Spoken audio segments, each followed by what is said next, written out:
Most of today's problems are really social problems at their origin. You think about Baltimore, you think about rising income inequality, you think about terrorism. We can't solve some of these major challenges without a fundamental knowledge of how society works, and that's what my field is all about. I really wanted to catalyze a conversation around this idea that Black lives matter and take it beyond the social justice angle into the disease angle and the crisis in healthcare that we see in Black communities.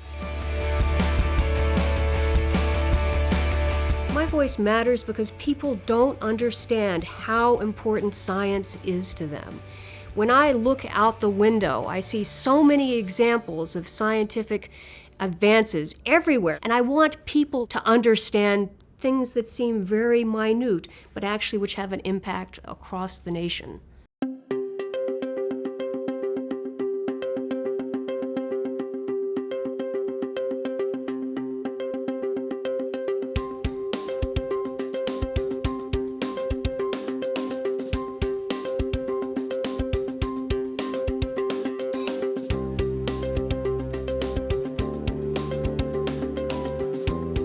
I'm a Mexican-American, and there are actually very few of us who are in engineering and very, very few of us who are in academics as engineers.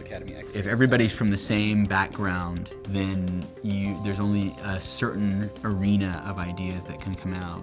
So by having a broader group of people, of design engineers, you get a better product in the end. It was really a piece where I could showcase my background and say, look, I could do this. You can do it too. Got an email from a kid in upstate, in Michigan, right, who's struggling wants to get into college and do an engineering degree, and so I corresponded with him a little bit. So there was a controversy at Duke University about the Muslim call to prayer, the Adhan, which students wanted to issue from the chapel bell tower. I wrote as a way of working through how we think about notions of belonging in a cultural environment and allowing other people with differences from us equal access to belonging. March 14th is Pi Day, and this year is 3, 14, 15, which are the first 5 digits of pi. And so mathematicians around the world were celebrating.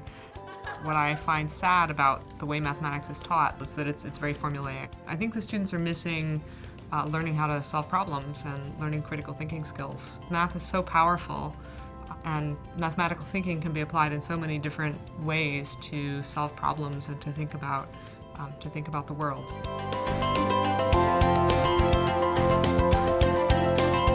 When you hear something or you see a piece that really digs deep and you feel strongly about, you want to respond right away. And this was the example of a piece that came out and said that women in science, technology, engineering, and mathematics were favored 2-to-1 for hiring in faculty positions in academia.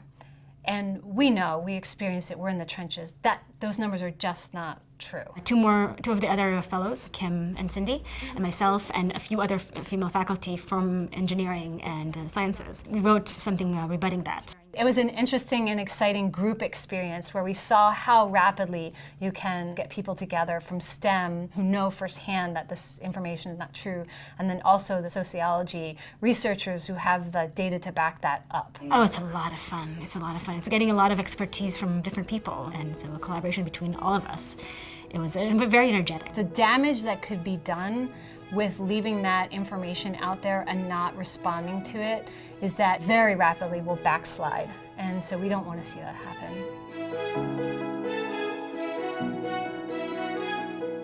I've written 2 op-eds, and we talk about big ideas being light enough to take flight.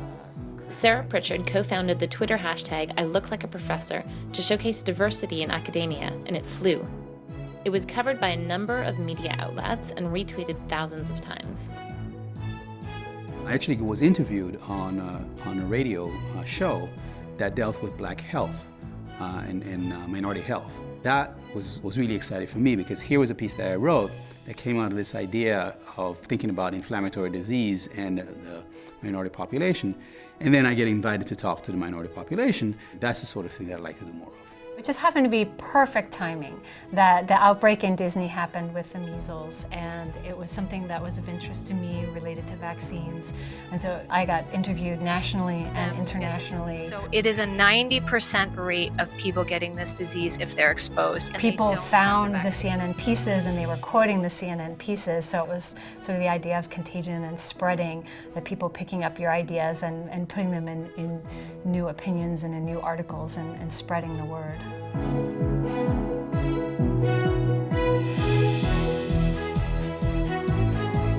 I think all of us have a very important message to get across, but whether or not you can spread your message appropriately is determining whether or not it influences the way we view things, perhaps the way we treat patients, and the way funding decisions and policymakers are being influenced. In the end, ideas that we're working on are about life and death. If we could really take those kinds of cross-disciplinary conversations to their fullest expression, we would potentially transform higher education and changing our understanding of ourselves and changing our understanding of the world. It's very powerful. And if we're not doing that as educators, what are we doing?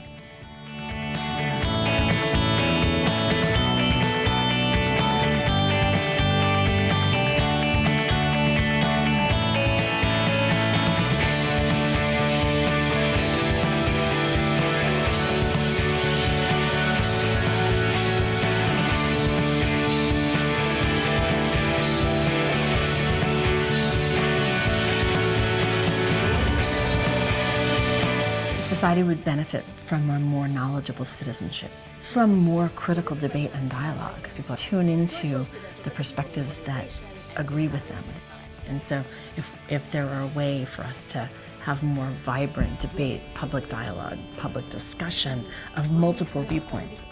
One of the things that academics are trained to do is to understand multiple sides of the story. Academics as public voices could elevate the conversation by bringing that rigor and discipline.